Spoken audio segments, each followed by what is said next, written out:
오늘 우리에게 주시는 하나님의 말씀 함께 보시겠습니다. 구약성경 시편 122편과 123편 말씀입니다. 저희가 다 읽지 않고요, 123편을 준비해 주시면 좋겠습니다.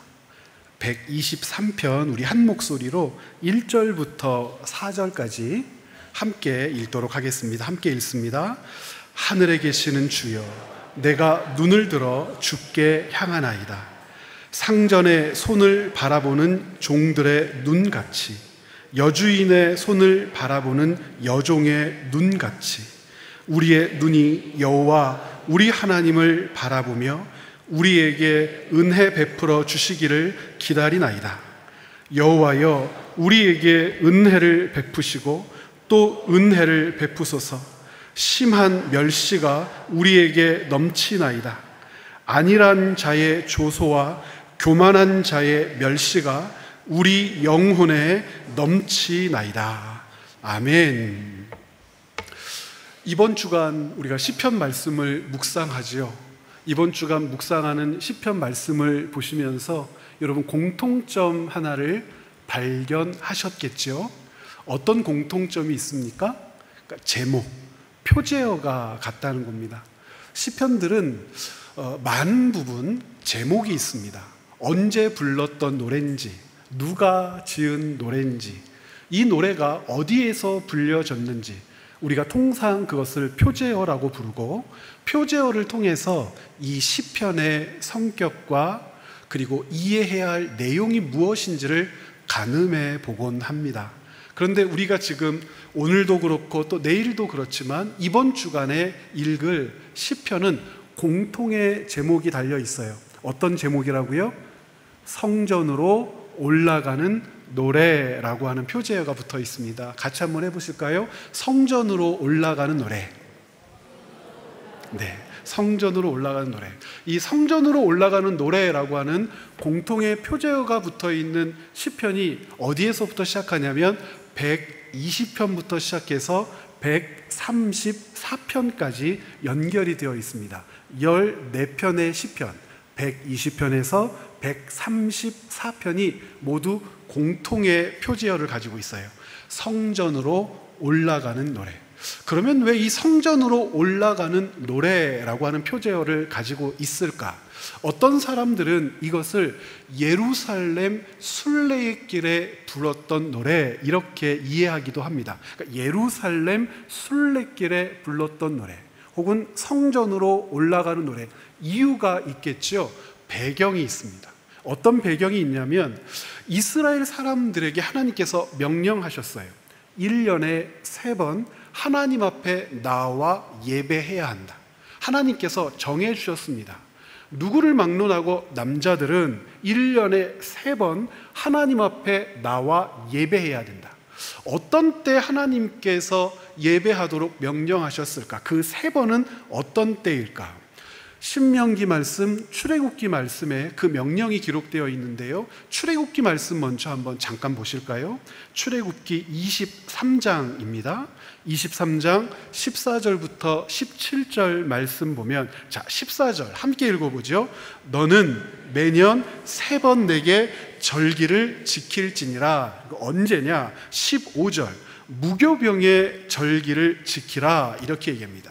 무교병의 절기는 무교절을 이야기하는 것이고, 출애굽 당시에 발효되는 것들을 넣지 않고 빵을 먹도록 하나님께서 명령하셨던, 쓴 나물을 먹도록 명령하셨던, 그리고 그것이 맞닿아 있는 유월절까지 이어져서 하나님께서 이스라엘 백성들을 애굽의 종되었던 것으로부터 해방시키신 날, 자유를 주신 날을 기념하도록 주신 절기, 이것이 무교절이고 함께 붙어 있었던 유월절이라고 하는 절기입니다. 두 번째는 어떤 때냐면 16절에 맥추절을 지키라 그랬죠. 맥추절. 이것을 77절이라고도 부르는데, 맥추절은 이스라엘 백성들이 1년 중에 첫 번째로 곡식을 수확하는 날입니다. 보리를 추수하는 때죠. 세 번째는 어떤 절기를 지키라고 하셨냐면 16절의 끝에 보니까 수장절을 지키라 이렇게 말씀하셨는데, 수장절을 다른 말로 초막절이라고도 부르는데, 이 초막절은 이스라엘 백성들의 광야 생활을 기념하게 하는 날이에요. 텐트를 짊어지고 들로 나아가서 일주일 동안 노숙합니다. 그런데 이 절기가 어떤 때랑 맞물려 있냐면, 가을거지가 끝난 다음에 모든 곡식들, 과일들을 수장고에 저장하는 그 기간과 맞닿아 있기 때문에 수장절이라고도 부르고, 방금 말씀드린 초막절이라고도 부릅니다. 그래서 이 새 절기 때에 하나님께서는 의무적으로 예루살렘으로 올라와서 하나님께 예배하라고 말씀하신 거죠. 동일한 가르침이 신명기에도 있는데, 신명기 말씀은 같이 읽어봤으면 좋겠습니다. 16장 16절 말씀입니다. 같이 한번 읽어보죠. 너의 가운데 모든 남자는 1년에 3번 곧 무교절과 칠칠절과 초막절에 내 하나님 여호와께서 택하신 곳에서 여호와를 배웁되 빈손으로 여호와를 배웁지 말고. 자, 그러니까 새 절기가 출애굽기에서 부르는 것과 신명기에서 부르는 것이 조금 달라요. 어떻게 다르죠? 출애굽기에서만 무교절을 동일하게 부르지만, 무교절은 무엇과 같은 절기입니까? 유월절과 맞닿아 있으니까 무교절을 지킨다는 것은 유월절을 지킨다는 말과 같고요. 두 번째, 칠칠절을 지킨다라고 하는 것은, 신명기에는 칠칠절이라고 했으니까 칠칠절을 지킨다라고 하는 것은 맥추절을 지키는 것과 같습니다. 그랬더니 어떤 분들이 칠칠절과 맥추절이 같아요를 빨리 외울 수 있대요. 어떻게 외우면 됩니까? 여러분 마음속에 있는 그 악한 것, 치맥. 77절과 맥주절, 치맥 전혀 상관없는데, 그러니까 당장에 외워졌죠? 그리고 세 번째, 초막절과 수장절, 이것이 같은 절기입니다. 이렇게 해서 하나님께서는 새 절기를 지키라고 명령하셨고, 이스라엘 백성들은 이렇게 1년에 3번 하나님께 나아가 예배를 드립니다. 그러면 출애굽기의 규정과 신명기의 이 규정, 명령으로 주어진 거니까 반드시 지켜야 되는데 조금 다르게 이해가 되죠. 어떻게 이해가 되냐면, 출애굽기에서 이 새 절기를 강조할 때에는 출애굽의 모든 상황들을 전제합니다. 하나님께서 이스라엘 백성들을 애굽의 노예 상태에서 해방하신 사건, 무교절, 그리고 하나님께서 이스라엘 백성들을 보존해 주시는 거죠. 지켜주시는 거죠. 함께 해 주시는 거죠. 초막절.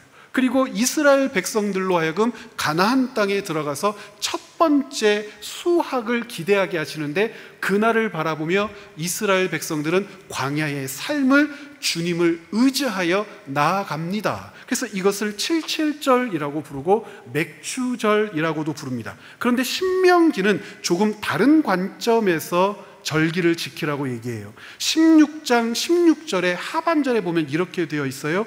무교절과 칠칠절과 초막절에 내 하나님, 함께 읽어볼까요?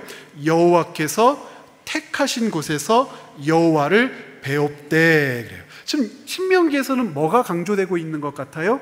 장소가 강조되어 있죠.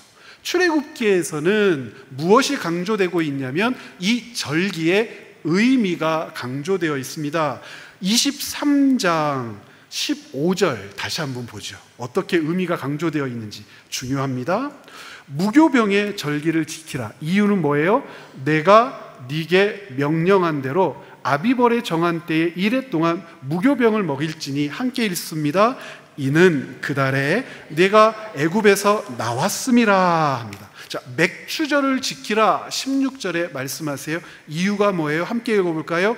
이는 네가 수고하여 밭에 뿌린 것에 첫 열매를 거두게 될 거다. 미래적인 의미죠. 수장절을 지키라 그랬어요. 이유는요, 함께요.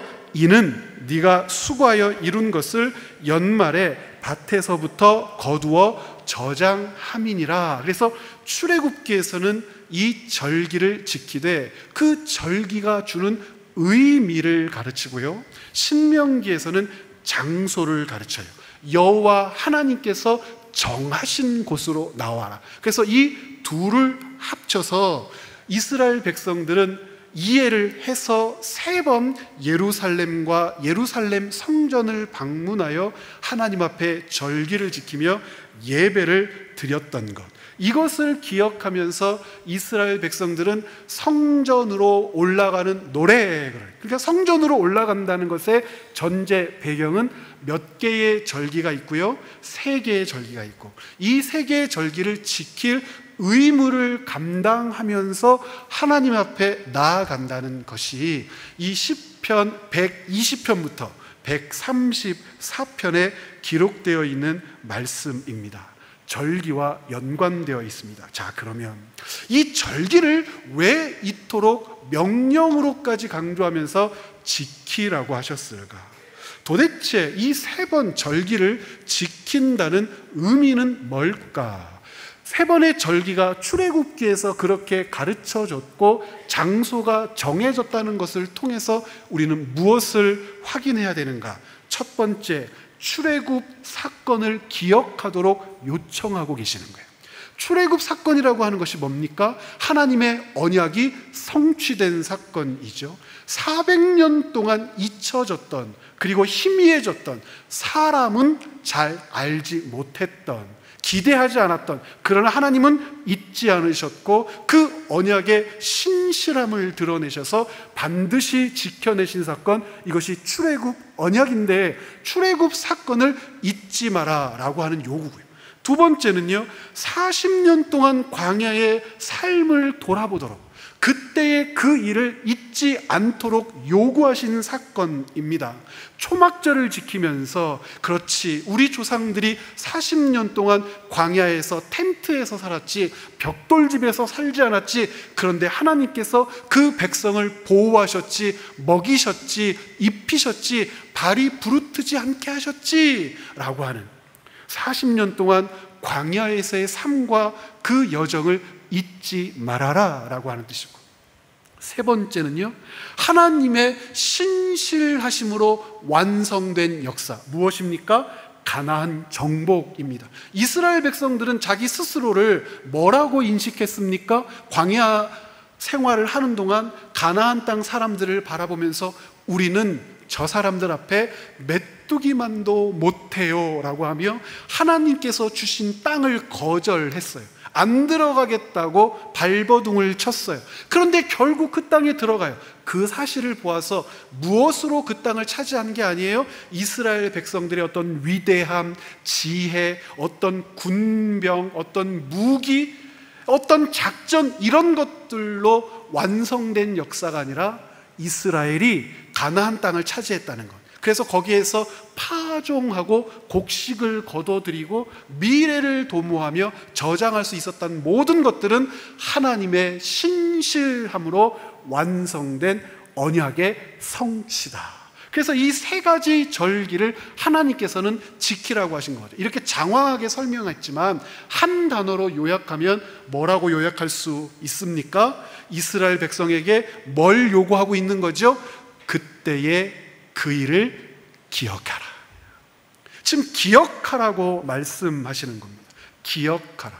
기억이라고 하는 것이 도대체 무엇이길래 하나님께서는 이스라엘 백성에게 새 절기를 정해놓고 예루살렘을 때마다 방문하여 하나님께 예배하게 하셨을까? 기억이라고 하는 것이 무엇이기에? 여러분, 기억이라고 하는 것은 모든 방향과 내용과 하나님께서 이스라엘 백성에게 주어진 삶이 무엇인지를 내가 알고 있다라고 하는 신앙 행위입니다. 하나님이 왜 그 일을 하셨는지를 알고 있는 거예요. 어떻게 그 일을 하셨는지를 알고 있는 거예요. 누구에게 그 일을 하셨는지를 알고 있는 거예요. 왜 출애굽하게 하셨는지, 누구에게 그 사건을 일으키셨는지, 그 일을 통하여 하나님이 베풀어 주신 은혜가 무엇인지를 알고 있다는 것과 기억하고 있다는 것은 같은 말입니다. 그러므로 하나님께서 이스라엘 백성들에게 기대하신 것은 무엇이냐면, 수백 년이 지나도 하나님을 기억하도록, 하나님이 하신 일을 기억하도록, 그 기억 위에 쌓여가야 할 인생의 역사여야 한다는 것을 이 절기를 지키게 하심으로 당신의 백성인 이스라엘에게 요구하는 거죠. 그러면 하나님을 기억하지 못한다는 것은 무엇일까? 하나님을 기억하지 못한다는 것은 이렇게 정의할 수 있어요. 하나님보다 지금 눈앞에 있는 현장의 문제가 훨씬 더 크고 대단하고 절실하게 보일 때 하나님을 기억할 수 없죠. 무슨 말이냐면 지금 내 눈앞에 보인 이 현장의 사건, 이것이 얼마나 가혹한지 힘든지 고통스러운지 괴로운지 하나님께서 이전에 나를 도우셨던 것을 기억하지 못해요. 왜 도우셨는지를 기억하지 못해요.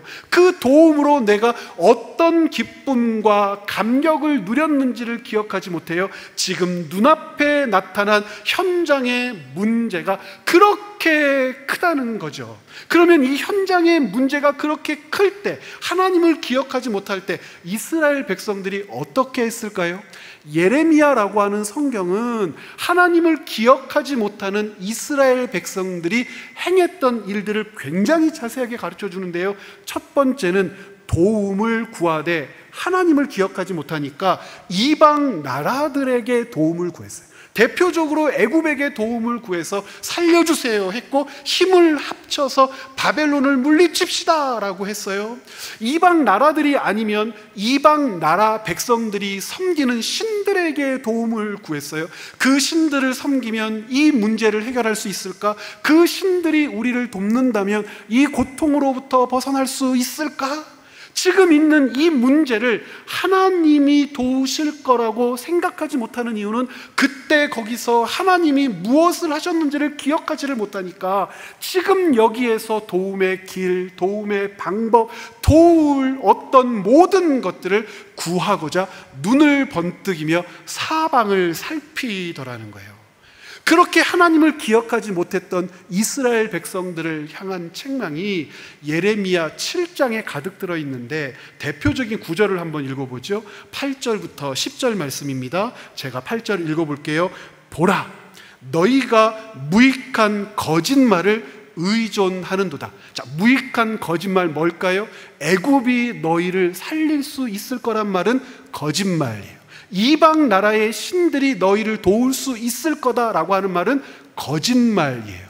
너희들이 가지고 있는 지혜와 방법을 동원해서 살 국리를 찾을 수 있다라고 하는 그런 민족의 지도자들, 종교 지도자들의 모든 말들은 뭐예요? 거짓말인데 그 거짓말을 의존하면서 안심해 보려고 몸부림치고 있으나 그 거짓말이 이 백성을 살릴 수 있습니까? 없다는 거예요. 그래서 9절, 너희가 도둑질하며 살인하며 간음하며 거짓 맹세하며 바알에게 분향하며 너희가 알지 못하는 다른 신을 따르면서 성전에 올라와서는 절기 3번을 지키면서는 하나님께 제사하면서는 뭐라고 얘기해요? 10절 함께 읽어봅니다. 내 이름으로 일컬음을 받는 이 집에 들어와서 내 앞에 서서 말하기를 우리가 구원을 얻었나이다 하느냐, 이는 이 모든 가증한 일을 행하려 함이로다. 이게 어불성설이야. 문장이 되지 않아요. 말이 되지 않는다. 누구의 말이요? 이스라엘 백성들의 말. 성전에 들어와서는 하나님은 우리의 구원이십니다, 하나님을 찬양합니다, 하나님을 신뢰합니다 라는 모든 말은 거짓이라는 거예요. 무엇하지 못하면서, 하나님을 기억하지 못하면서 성전에 들어와서 하나님을 찬양합니다, 하나님이 우리의 모든 것입니다 막 입술로 고백한다는 거예요. 그런데 성전 밖에서는 무엇을 의지해요? 이방 나라를 의지하고 이방의 신들을 의지하고 자기 방법을 의지해요. 하나님이 그들에게 베풀어 내셨던 역사의 도움은 깡그리 잊어버린 채, 그리고 성전에 와서는 하나님 그러며 절기의 제사를 지키는데, 이 모든 것들은 하나님이 어떤 일이라고 말씀하십니까? 가증한 일이라고 말씀하세요. 그러면 절기 제사를 지켜라, 새 절기를 지켜라 하신 것은 뭐 하라고 명령하신 건데? 기억하라고 명령하신 건데, 기억하지 못하면서 절기 제사를 지켰다는 것, 무엇을 얻고 싶은 겁니까? 그들이 행한 죄를 덮고 싶은 거예요. 하나님이 아닌 다른 신을 찾고, 하나님의 방법이 아닌 사람의 방법을 찾고, 하나님의 뜻을 구하는 것이 아니라 자기의 욕심을 만족시킬 뜻을 구해도 3번 절기를 지키고 성전으로 올라가서 하나님을 예배하면 모든 것이 괜찮다고 여김을 받는다는 착각. 그러므로 이 세 절기는 왜곡됐지요. 기억하지도 못하면서 하나님께 절기를 지켰지요. 하나님이 이 세 절기의 예배를 받으셨겠습니까? 받지 않으셨겠습니까? 받지 않으셨겠죠. 이와 같은 배경에서 시편 122편을 읽으면 다시 읽혀지는 겁니다. 122편 1절 말씀 우리 같이 한번 읽어보겠습니다. 사람이 내게 말하기를 여호와의 집에 올라가자 할 때에 내가 기뻐하였도다. 자, 절기를 지킵시다. 이제 무교절 절기입니다. 초막절 절기입니다. 자, 절기를 지킵시다 했을 때 그 말을 듣고 여호와의 집에 올라간다는 것이 사람에게 기쁨이 됐다고 그래요. 내게 기쁨이 됐다. 왜 기쁨이 되어야 하죠? 그 절기를 통해서 확인하는 거예요. 무엇을 확인하죠? 하나님께서 자기 백성과 함께 하셨던 그 날을 기억하는 거예요. 그때 거기서 그들과 함께 하신 하나님은 지금 여기서 나와 함께 하신다고 믿는다는 겁니다. 지금 여기서 나와 함께 하신다고 고백하려면 그때 거기서 그들과 함께 하셨다고 믿어야 된다는 거예요. 지금 이 일을 도우신다고 믿고 도와달라고 하나님께 구한다는 것은 그때 거기서 나를 도우셨던 하나님을 기억하고 의지하고 그것을 근거로 해서 올려드리는 기도해야 한다는 겁니다. 왜 그러냐? 하나님은 인간이 가지고 있는 그 어떤 문제보다도 크신 분이기 때문에 그렇다는 거예요. 하나님보다 큰 문제가 존재할 수 없어요.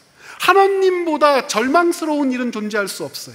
하나님을 이야기하지 않고 소망, 꿈, 미래 이런 것들을 이야기할 수 없어요. 즉 하나님이 그때 거기서 나와 함께 하셨다는 사실은 지금 여기서 오늘 나와 함께 하셨다는, 함께 하신다는 사실의 근거가 되니까 기억하지 못하고 오늘을 아랠 수 없다는 거예요.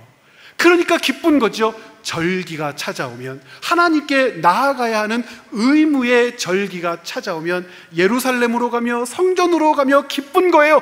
무엇을 안고 가겠습니까? 오늘의 문제를 안고 가겠지요. 오늘 나를 엄습하려는 절망을 안고 가겠지요. 오늘 내 머릿속을 꽉 채운 걱정거리들을 안고 가겠지요. 그런데 꽉 채운 걱정거리건 사람을 밀어버리려는 절망의 거리건 내가 해결할 수 없다고 한숨을 팍팍 내쉬는 근심거리건 안고 갈 수가 있어요. 왜냐하면 이 모든 것들보다 내 안에 이미 고백된 하나님은 어떤 분이십니까? 크신 분인 거예요. 그 하나님을 나는 기억해요. 상담을 하러 오시는 분들에게 제가 가끔씩 짓궂은 질문을 하죠. 상담하거나 이야기를 나눌 때 그 오늘의 문제라고 하는 것은 참 고단하게 합니다. 인생들 아프게 해요. 정말 힘들어요. 눈물이 쏟아지고 가슴이 오그라들 만큼 고통스러운 현장을 살고 있죠. 그런데 제가 왜 짓궂다고 했냐면 제가 이렇게 여쭤봐요. 혹시 10년 전에, 혹시 20년 전에는 이와 같은 문제가 없으셨나요? 20년 전은 너무 길어요. 5년 전에는 그 염려와 근심 때문에 잠 못 들었던 날이 없으셨나요? 5년도 기억 못 하시겠어요? 그럼 1년 전에는 어떻습니까? 1년 전에는 모함당하고 꺾임당하고 많은 사람들에게 힘들고 지친 상황이라고 말할 수 없을 만큼 어려운 곤고한 처지에 놓인 적은 없었나요? 그것 때문에 하나님께 기도한 적은 없었네.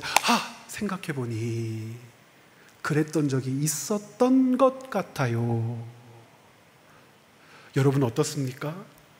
한 달 전에는 없으셨나요? 1년 전에는 없으셨나요? 하나님이 그때 거기서 그때의 여러분들과 함께 하지 않으셨다면 지금 오늘 여기에 함께 하실 수 있는 분이 아닌 거예요.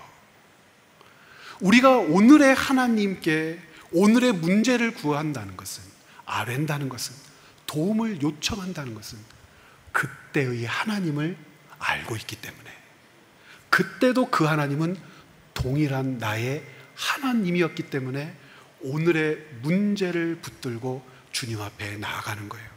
문제가 크죠? 어렵지요? 고통스럽지요? 해결할 기미도 보이지 않죠? 그런데 인생이 쥐고 있는 그 어떤 문제도 누구보다 클 수 없어요. 하나님보다 클 수 없어요. 내일과 모레 여러분들이 묵상하는 내용 중에 이스라엘 백성들의 성전으로 올라가는 노래 중 포로 후기에 기록된, 저작된 시편 중에 어떤 내용이 있냐면 포로에서 돌아오게 하신 하나님을 찬양합니다. 기쁩니다. 감격스럽습니다. 이 기쁨을 어떻게 할 수 없어 가슴이 벅차오릅니다. 그래요. 자, 포로에서 돌아왔을 때의 기쁨이 이집트 땅에서 400년 동안 노예로 있다가 해방되었을 때의 기쁨보다 크겠습니까? 한쪽의 기간은 70년, 한쪽의 기간은 400년, 한쪽에 해방된 인원, 돌아온 인원은 5만 명, 한쪽에 돌아온 인원은 200만 명. 한쪽은 그냥 돌아왔을지 모르지만 한쪽은 또 40년 동안 광야 생활을 거쳐서 먹을 것, 입을 것을 걱정하며 염려하며 살아냈던 여정이죠. 왜 오늘을 기쁘다고 즐겁다고 감사하다고 고백할 수 있냐면 하나님은 언제나 내게 그런 분이셨으니까요. 그래서 예레미야가요, 너무너무 화가 나서 어떤 이야기를 하냐면 예레미야 7장 3절부터 4절에 이런 말을 합니다. 예레미야 7장 3절부터 4절 함께 읽어볼까요? 만군의 여호와 이스라엘의 하나님께서 이와 같이 말씀하시되 너희 길과 행위를 바르게 하라. 그리하면 내가 너희로 이곳에 살게 하리라. 자, 4절 읽어볼게요. 그러면서 너희는 이것이 여호와의 성전이라, 여호와의 성전이라, 여호와의 성전이라 하는 거짓말을 믿지 말라. 왜 이게 거짓말일까요? 성전에서 지금 절기의 제사를 드리며 하나님께 예배 드리는데 이곳은 여호와의 성전, 이곳은 여호와의 성전, 이곳은 여호와의 성전이라는 말이 왜 거짓말일까요? 성전은, 예루살렘은 무엇을 위하여 올라가는 장소입니까? 기억을 신앙으로 고백하는 장소예요. 하나님을 기억하고 오늘의 문제를 올려드리는 장소예요. 하나님을 기억했다면 내게 있는 어떤 문제도 하나님보다 클 수 없다는 사실을 증언하는 장소가 예루살렘이에요. 그런데 이스라엘 백성들에게 있어서 예루살렘은요, 예루살렘 성전은요, 품평의 장소가 되어버려요.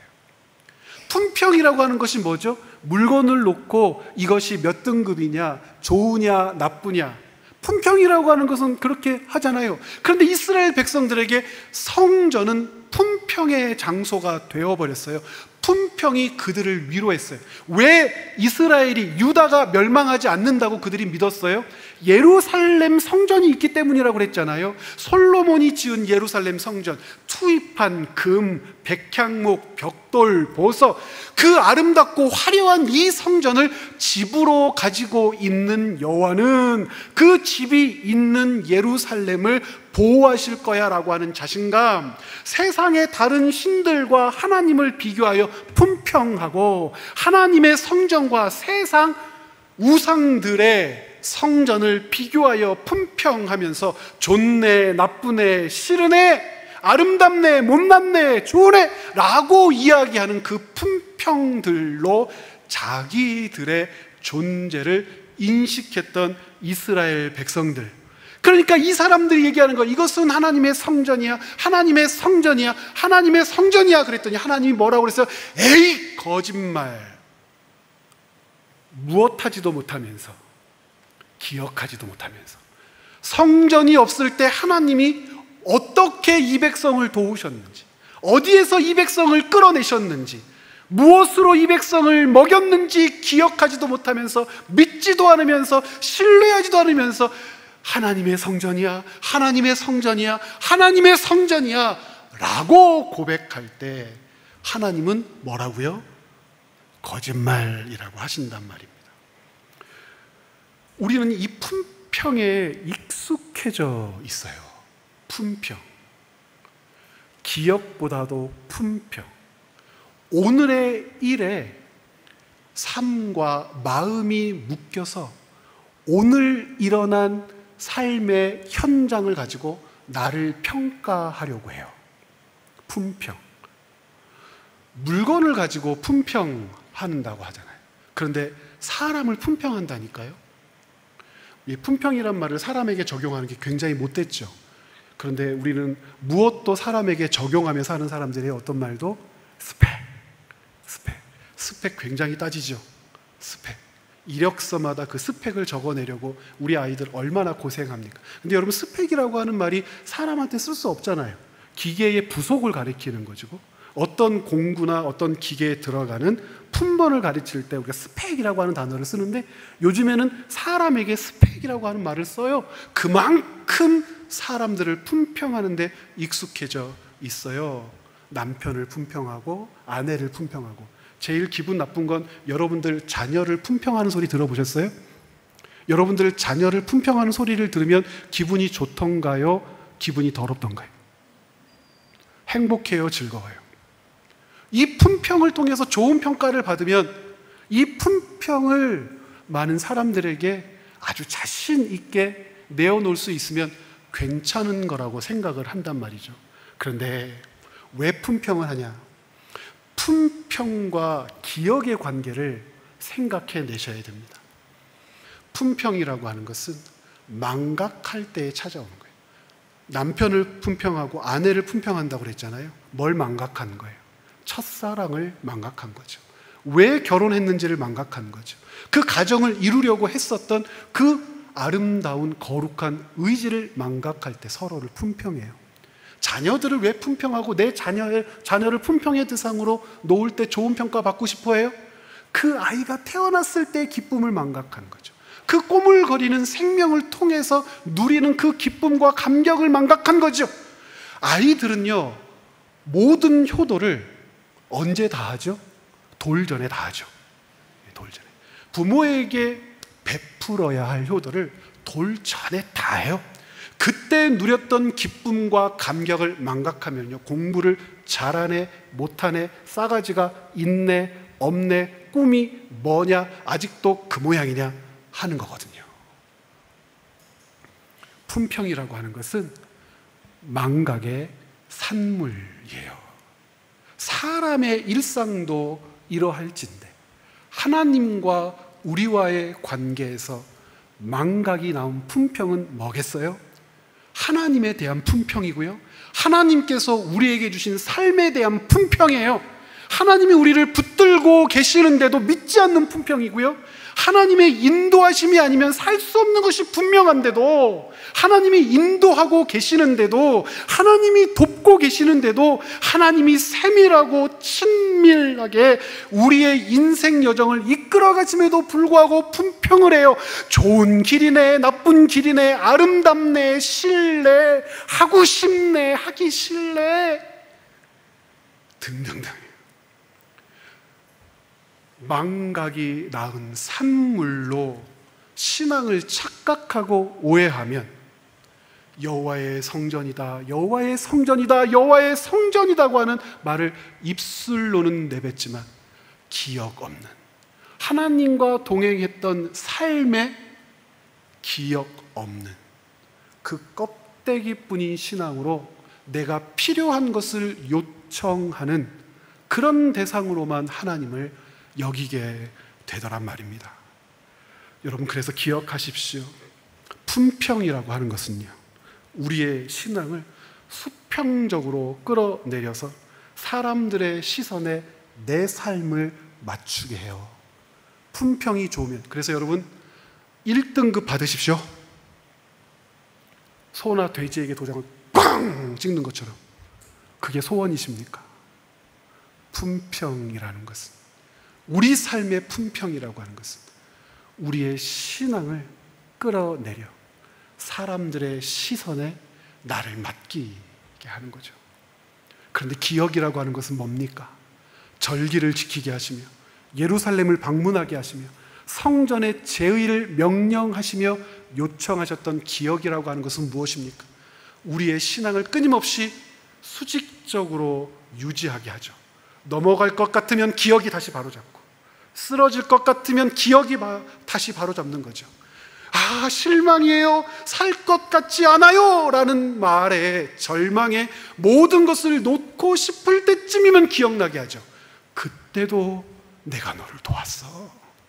그때도 나는 너와 함께 있었어. 그 일 내 손으로 해결했음을, 네가 생명을 얻었음을 잊지 않았지. 쓰러지려는, 넘어지려는 하나님을 향한 우리의 마음을 고추 세우는 것이 기억입니다.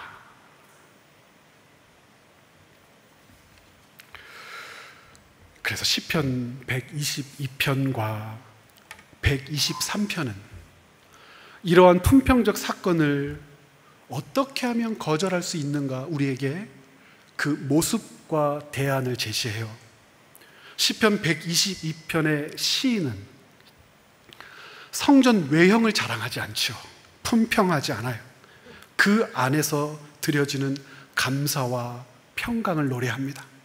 그는 성전을 품평의 대상으로 삼지 않는 거죠. 하나님의 은혜를 기억하며 공동체의 평안을 구하는 자리로 회복시키려고 몸부림칩니다. 품평하는 신앙을 벗어나려면 그래서 기억해야 하는 거죠. 이것을 시편 123편은 이렇게 가르쳐요. 더욱 분명하게 성전에 대한 마음을 다잡는데요, 시인은 성전의 외형을 언급하지도 비교하지도 않아요. 성전에 들어선 자는 오직 눈을 들어 누구를 바라봐야 한다고 얘기합니까?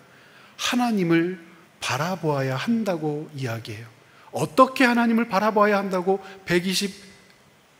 123편의 1절부터 2절까지 기록되어 있죠. 생명의 여탈권을 쥐고 있는 주인을 종이 바라보는 것처럼. 왜 그렇게 바라볼 수 있죠? 그 전에 생명을 보존하신 분에 대한 무엇 때문에요? 기억 때문에요. 성전을 품평하려는 모든 인간적 시선을 거절하고 성전을 통해 나타나는 하나님의 긍휼만을 갈망하라고 가르치죠. 시편 122편과 123편의 주제를 기억이라고 읽고 우리의 삶을 조망하여 본다면 다시 한번 여러분들과 이런 이야기를 나누고 싶어요. 고린도전서 3장 16절을 우리가 반복해서 이야기할 때 고린도전서 3장 16절에서는 무엇을 성전이라고 부르죠? 여러분, 한 사람 한 사람을 성령이 거하시는 성전 이렇게 고백하지 않습니까? 그러면 교회는 뭐죠? 그 성전된 존재들이 모여 일치를 이루는 그 모임을 우리는 교회라고 불러요. 그래서 교회는 성전보다 더 큰 개념이에요. 그래서 교회의 머리를 예수 그리스도라고 부르고 예수 그리스도의 머리 되심, 생명 되심을 그 지체들이 공급받으며 하나를 이루죠. 우리는 교회라고 불러요. 이와 같은 생각으로 교회를 진단해 보자고요. 교회는 무엇 위에 세워져야 하는 공동체입니까? 기억이에요. 그 기억의 원료는 무엇입니까? 말씀이에요. 그리고 그 말씀이 살아 운동력 있어 우리 삶 가운데 드러난 우리의 일들이에요. 이 기억 위에 교회가 세워진다는 것은 무엇을 의미하는가? 함께 눈으로 읽어주십시오. 오늘날 교회, 오늘날 공동체는 어떨까? 우리는 무엇을 교회라고 부르고 있을까? 우리의 교회됨은 무엇으로 확인하고 확증되고 있을까? 건물의 크기, 이거 품평하는 사람들 굉장히 많죠. 예배 스타일, 이것도 품평의 대상이라고 생각해요. 자기가 교회면서. 사람의 수, 많이 모이면 이 품평에 자유롭지를 못하죠. 프로그램의 다양성은 어떻습니까? 다 품평의 대상이죠. 이것을 교회됨을 평가하는, 이것으로 교회됨을 평가하는 순간 교회는 언약과 은혜를 기억해야 할 본질적 기능을 잃게 돼요. 교회가 품평의 대상이 되지 않으려면 예배와 공동체의 삶 속에서 함께 읽어볼까요? 끊임없이 하나님의 행위를 기억하는 일로 자신을 채워야 합니다. 그래서 우리 교회가 채움과 비움의 교회예요. 그런데 무엇을 채우자고 지금 말씀드렸습니까? 끊임없이 하나님께서 우리를 위하여 하신 일을 기억하고 그 기억을 채우자고 그랬어요.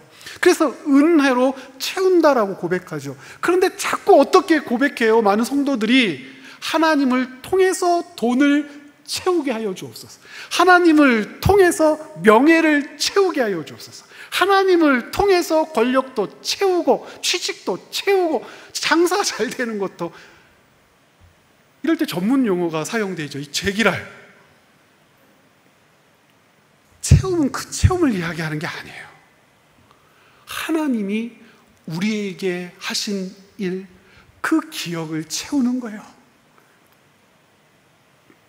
예배 공동체의 삶 속에서 끊임없이 하나님의 행위를 기억하는 일로 여러분들 자신을 채워야 우리가 주님 앞에 교회라고 비로소 고백하기에 부끄럽지 않게 되는 겁니다. 교회와 신앙을 어리석은 품평의 대상으로 삼을 때 드러나는 문제는 단순히 외형 숭배로 끝나지 않아요. 교회 건물을 숭배하거든요. 교회의 자산을 숭배하거든요. 이런 것들로 끝나지 않아요. 더 큰 문제가 있어요. 그것은 곧 하나님이 펼치신 역사에 대한 기억의 상실, 언약의 망각, 신앙의 본질을 잃어버리는 심각한 왜곡으로 이어집니다. 그러면 이건 더 이상 뭐가 아닙니까? 교회가 아니죠.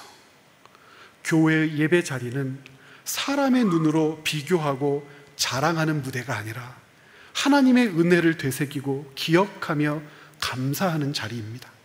교회가 품평을 거절하고 기억을 회복할 때 비로소 하나님의 임재가 머무는 공동체로 여러분의 일상 하나하나가 하나님과 교제하는, 소통하는 거룩한 삶의 역사로 자리 잡게 될 줄 믿습니다. 사랑하는 여러분, 기억 없이 은혜 없습니다. 하나님에 대한 기억 없이 신뢰 없습니다. 하나님의 역사를 기억하지 않고 오늘의 삶을 맡겨드릴 수 없습니다. 여기 모여있는 여러분의 숫자만큼 근심의 숫자가 더 많을 거예요. 여러분 마음에 가득 채운 염려와 속상한 만큼 하나님을 향한 여러분의 기억이 온전히 되살아나야 합니다. 하나님에 대한 그 거룩한 기억이 오늘을 하나님께 맡겨드릴 수 있는, 오늘을 하나님의 은혜라고 고백할 수 있는 참 신앙의 장이 될 줄로 믿습니다. 하나님의 역사를 기억함으로 하나님의 은혜와 도우심을 구하는 그런 여러분들 되시기를 간곡히 부탁드립니다. 함께 기도하시겠습니다.